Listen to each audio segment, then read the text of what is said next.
Hello and welcome to another episode of Metal Effort. I have something special to show you guys.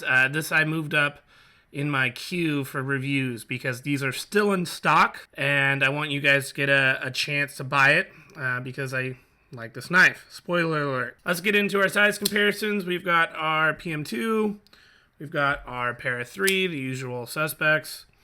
This is a designed by Todd Knife and Tool. This is made by Bestech Knives, in production with them. It's called the Bestech Malware, is the name of it. Really interesting knife, just came out recently, and I think it's got some cool things that it's bringing to the table. As you can see, it's a very long blade. The blade length is 3.875 inches. The cutting edge, not counting the choil, obviously, is 3.625.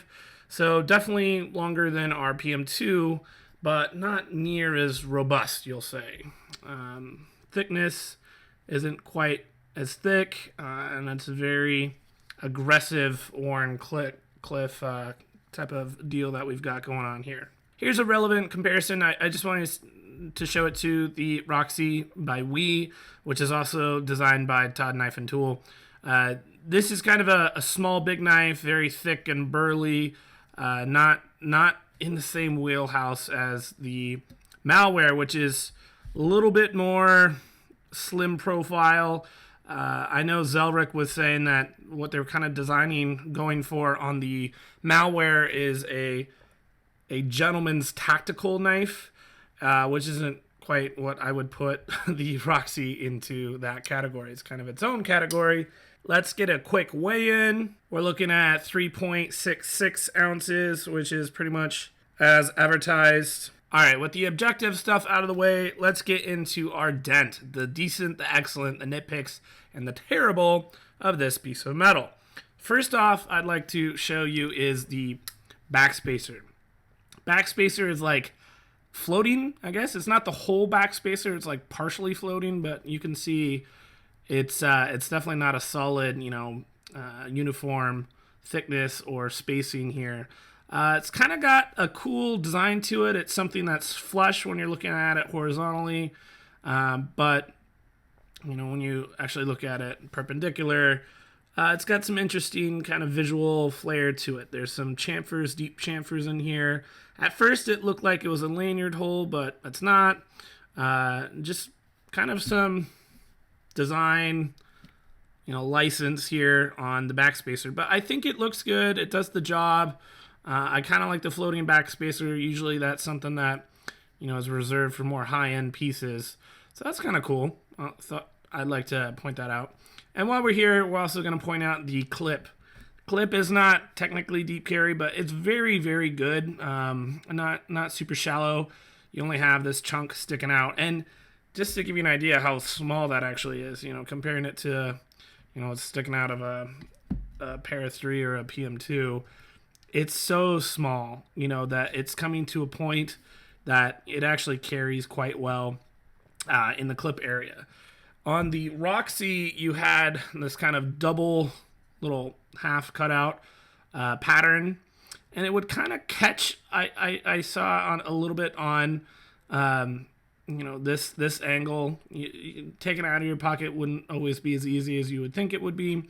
I think this is a better design. Like, it's fine to have one little swoosh in there. It's a little bit more rounded, not so angular like it is on the Roxy, and I felt like this clip performed a little bit better of getting in and out of the pocket. There's plenty of ramp to get in there. It's pretty decently well chamfered, no sharp bits. It's a good clip. I like it.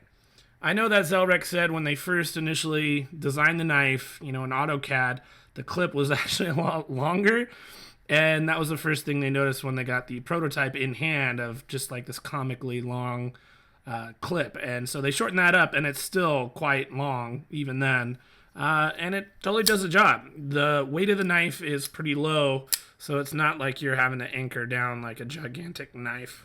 Another thing, and this is normally something that I would take a pass on, but I think this was actually produced really well, is the speed holes are really deeply chamfered. So let me see if I can pull this into focus, maybe zoom in a little. There we go. So you got some deep chamfers going on. I think on the DLC knife, this looks a little bit more because those polished kind of grooves on the inside are kind of popping out of the knife a little bit more. This is 100% aesthetic, you know, a tiny, well, not 100%, but nearly. I guess it's helping a little tiny bit on weight, but not worth mentioning normally. Otherwise, you know, if this was just punched out holes, I think that wouldn't be near as attractive, and I would actively dislike the speed holes if that was the case. But here it looks like Bestech really took their time with it and, you know, pulled off the vision of, you know, Zelric designing the knife. So I think that's worth calling out, even though it's not something that's, you know, needed or was really asked for. Still shows that they care about the details. Speaking of details, I like that the Todd Knife and Tool got their logo on the pivot. I think that's kind of a clever way to put it there instead of like just plastered on the blade. Here you have a subtle, you know, S35EN and the Bestech, which is fine. I mean, it's subtle enough that that's not an issue. But if you try to put that gigantic blade on this very narrow knife blade, I think it would look kind of weird. You know, it would take up more than half the height of the blade if you try to stick that there. So I think the pivot is a nice place to put it.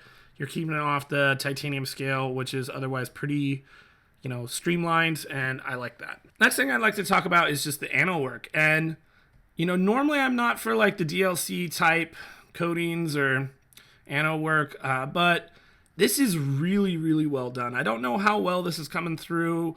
You know, if you're watching on your phone or something, it might not be really evident, but remember this is in 4K. There's a really nice kind of bronze hue to the corners of the ano job, along with, you know, the clip kind of having that, and the backspacer, you know, being more evident, but it's kind of like a two-tone almost fade going on, and it looks classy. It looks really, really good. I was surprised how it actually ended up. You know, looking at pictures and stuff, it was hard to tell, you know, what the quality of it actually looked like, but this is really, really nice. I don't know if I would categorize this as a gentleman's folder, but I get that it's in shouting distance of that at least. It is classy, I feel like. Looks a little bit murdery, you know, which is the tactical part, but the actual AntiWork itself, I think they did a really, really, really good job, and I couldn't find a single flaw in it.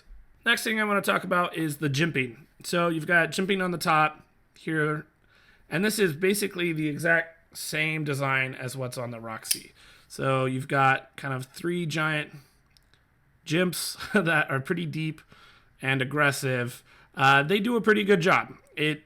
I've noticed on my Roxy that your human remains, it kind of munched up, and you can see them pretty easily in the divots here. But it's still doing the job that it's meant to do, which is to keep your finger, or your thumb rather, where it's supposed to be, and it definitely does that. Your thumb lands right where it should, and it keeps it there. The other place where there's jimping is on the flipper tab. So flipper tab has it on the top. This is definitely a light switch, not a push button. It's pretty high up on the pivot, you know, move this way. So not really, it's not even possible to push button. You've got to light switch it, but it works, you know, pretty well as far as the actual flipper tab goes. The jimping is good. I would say, you know, if you had the Roxy and you were worried about like how aggressive the jimping was on the Roxy, I think this was a little bit offensive for some people. I really liked it.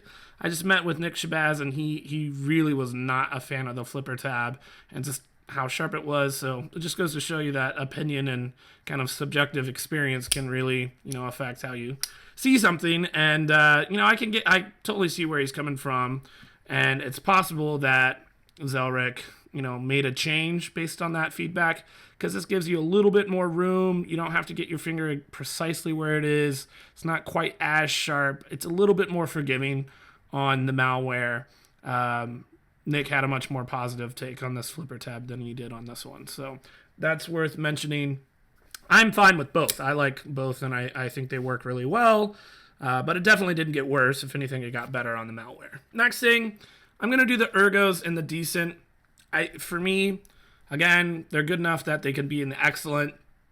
But I want to kind of err away from putting the ergonomics in the excellent because it's so subjective. I think this is actually better than the Roxy in the sense that it's so long that, like, regardless of your hand size, I think you're going to be fine. I have a medium-sized hand, and still there's, like, so much room here.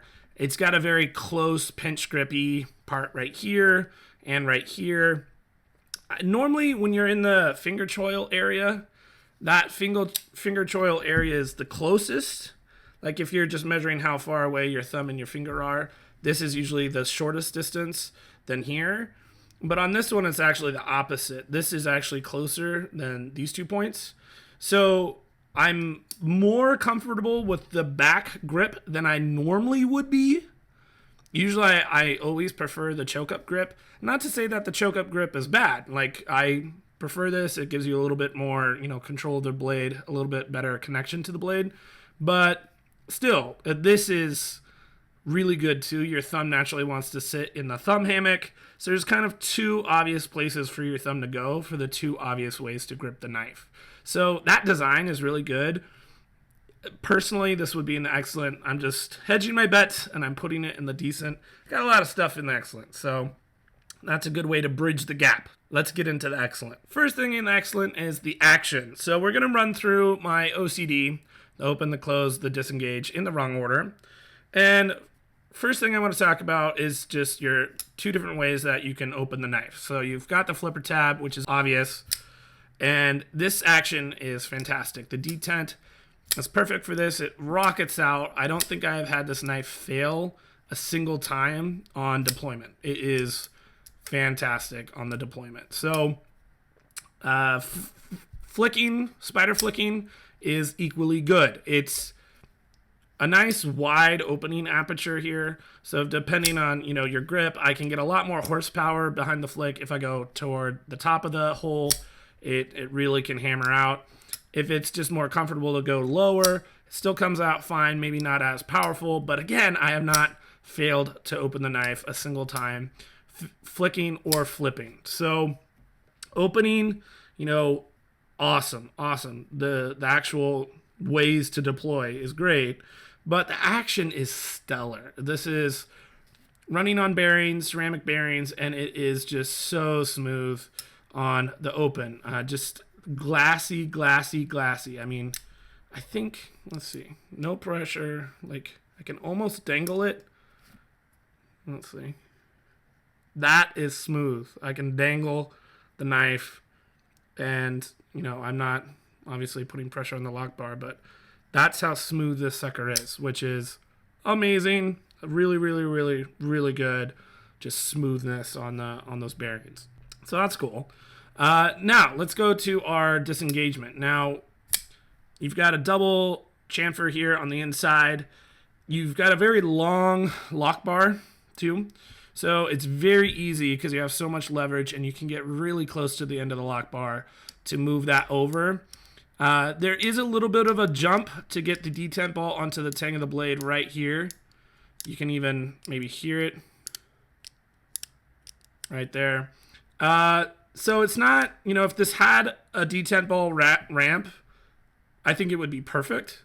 But still, even as is, it's pretty natural to, kind of open the lock bar, have the flipper tab land on your thumb, and then that detent ball is on the tang of the blade, and you can proceed to closing it.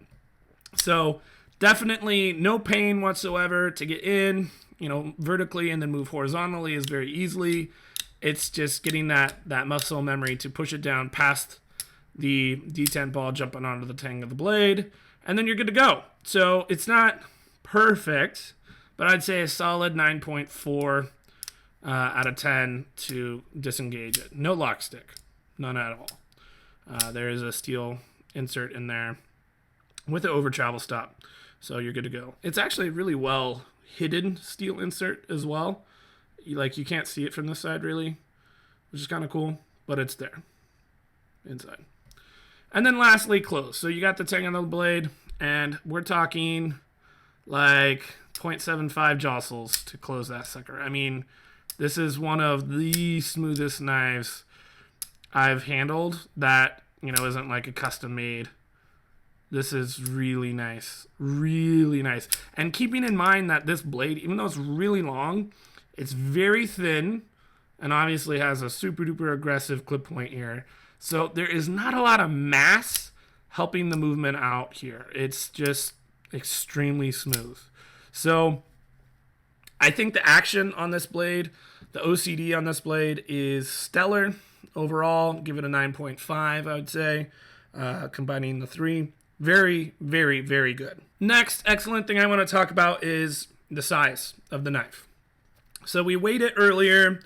It's in the like 3.68-ish ounces in weight, which is almost precisely exactly an ounce an inch, which is just random. This just is so awesome in the pocket. It's so slender.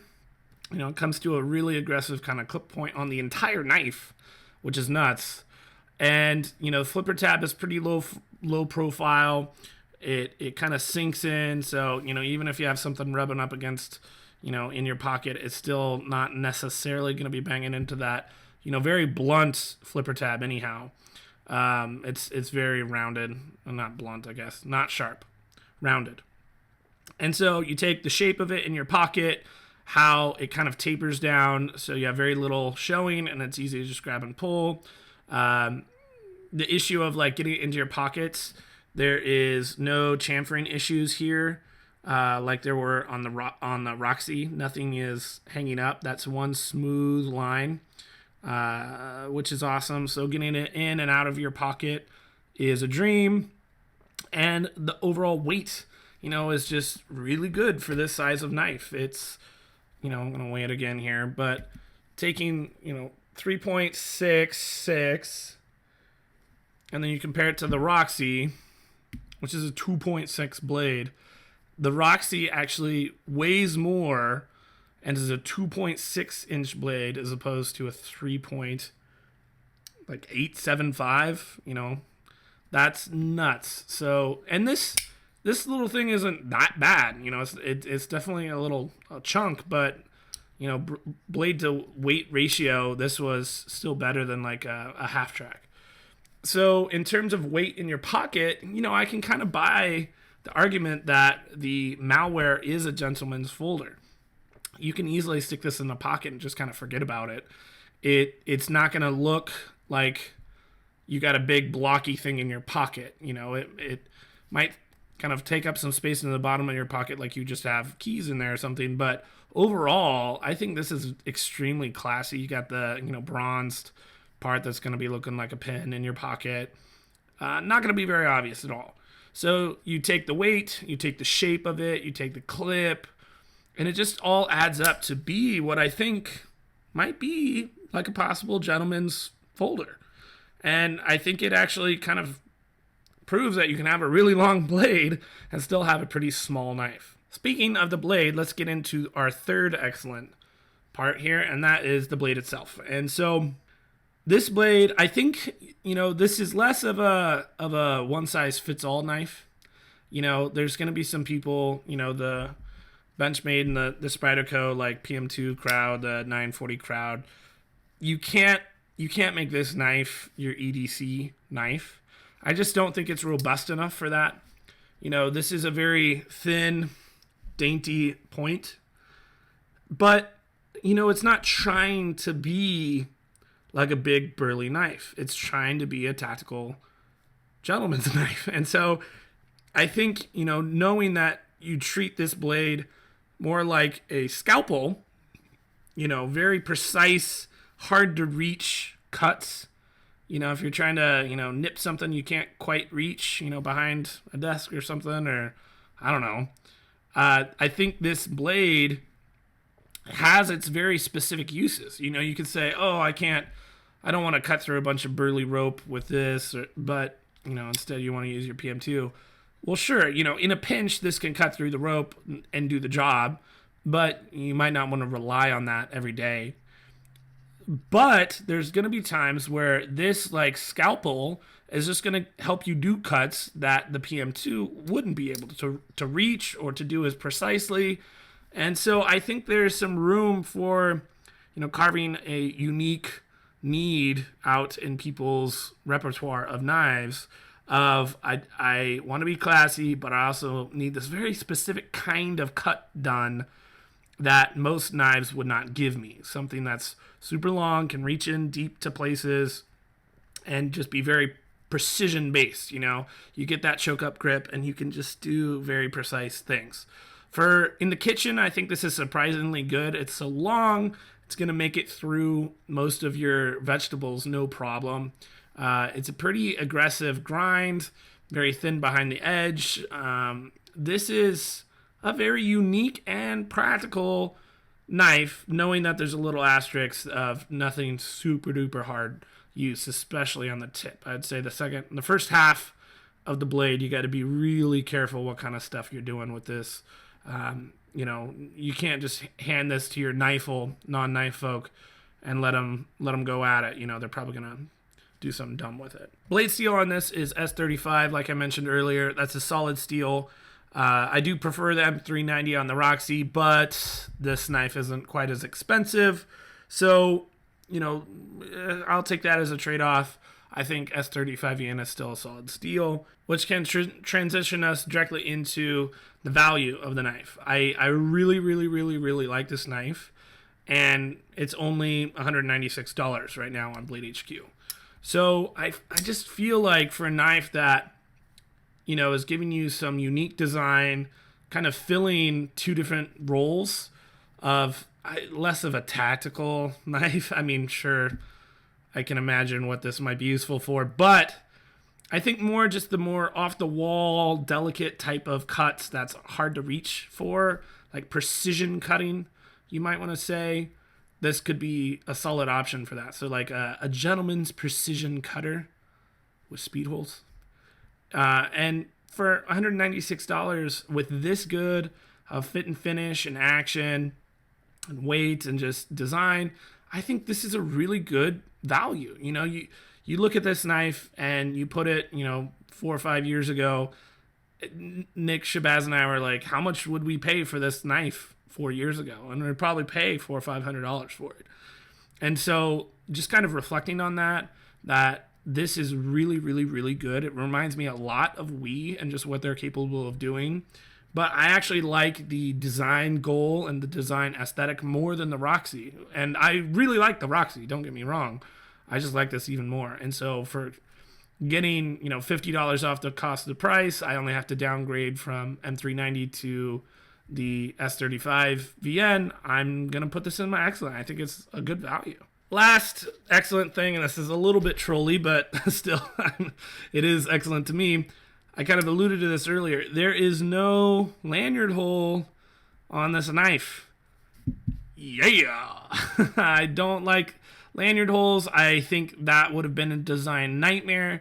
You have crazy blade to body ratio here, and there's just not a place to really put it. And so I'm glad that they were brave enough to just not put one on. I think that's the correct move. And so I think for all the people that don't like or don't need lanyard holes, this is your time to kind of vote with your wallet and show that it doesn't matter. You still want a good knife for a good price that does what you want it to do, even if you don't have to strap a rope to it. I do have a few nitpicks, so we'll get into those. First off is just the length. Mentioning this earlier, 3.875, legally from the shoulder, it's just a weird length. If it's a 3.6, where it's just over the 3.5 inch laws that some people have, that's frustrating. Like the Capara was in that range. But when you're like well over it, it's not something you can just file down or reprofile the blade or something. You don't want to just, snap it off and make it a sheep's foot. That seems weird to me. So I don't mind it at all. In terms of the size of this knife, the size of the blade, you know, if there's no laws, then this is great. I like the size of it. My nitpick is just why such an arbitrarily long blade, you know? Like, just go to the 4 inches, I guess. I don't know. It's just kind of in no man's land between like 3.7 to 3.9. It's just like a no-fly zone. I don't know if a knife really needs to be that long. Where, you know, you take a blade from 3 to 5, and I feel like it now gets a little bit more dynamic in its use and what things you can actually use it for. You know, there's just certain lengths that you just can't get through vegetables or whatever else. You know, was this like, oh, we got to be able to chop a pineapple in one go, or like, I don't know why is it this length. Next nitpick is just how murdery and stabby this knife looks. I'm, you know, probably going to take this to work, but I'm a little nervous about it. I'm definitely not going to be, woo, look at my knife. I just think it looks scary, especially the black one, I guess. It looks like a stealth bomber bullet, you know, like what the stealth bombers like shoot other than bombs. Like, it's just these just coming out of planes like, choo, choo, choo, choo, choo, and this is the bullet. You know, it's like, it's really scary. I don't know. But I guess that's what the whole tactical thing is about. Last nitpick is just the numerous little nooks and crannies that you're going to get crud in. You know, you got the speed holes. You got a little bit more like chamfering and these like little kind of nooks and crannies all over the backspacer. You have, you know, what would normally be a fuller, but you have like parts of a fuller that, you know, just like little gunk is just going to get all over the place. And so not a huge deal. You know, it's something to clean out pretty easily. Get a Q-tip and just maybe every few weeks clean out your knife if you really care about it. Not a big deal, but I'll mention it. That brings us to the terrible. I have nothing terrible to say about this knife. I want to, you know, kind of give this knife a shout out again because it's a lot of what I was surprised by coming out of the Roxy. The good parts of the Roxy that, you know, made me even like want to buy one and add it to my collection. Those parts were like amplified in this knife. And the things I didn't like out of the Roxy were just kind of taken away. The blockiness of it, kind of the take it or leave it aspect of like the flipper tab being a little bit, you know, specific to the position and way that you had to open the knife. The fuller, you know, there's certain things about it that, you know, I was making exceptions for, where this just, you know, hey, you know, instead of a fuller, let's just make an actual opening aperture. And I think that's the right move, you know. So making the blade a little bit longer and more useful for, you know, the finer tasks that I personally prefer, I think was a good move. The changes to the clip was a good move. The weight is less, like all these little things that maybe, you know, somebody has a legitimate concern about with the Roxy just kind of disappear on the Malware. So I think, you know, this is definitely a knife I'm excited by. And, you know, this is one of the times where if you're sub to my channel, then you're actually going to get a leg up because they have them on Blade HQ. I'm gonna post this probably the 22nd. So if you're seeing this, you probably want to get on it before they run out. I hope this review was helpful to you. That's all I have for you. I'll catch you in the next one. Adios.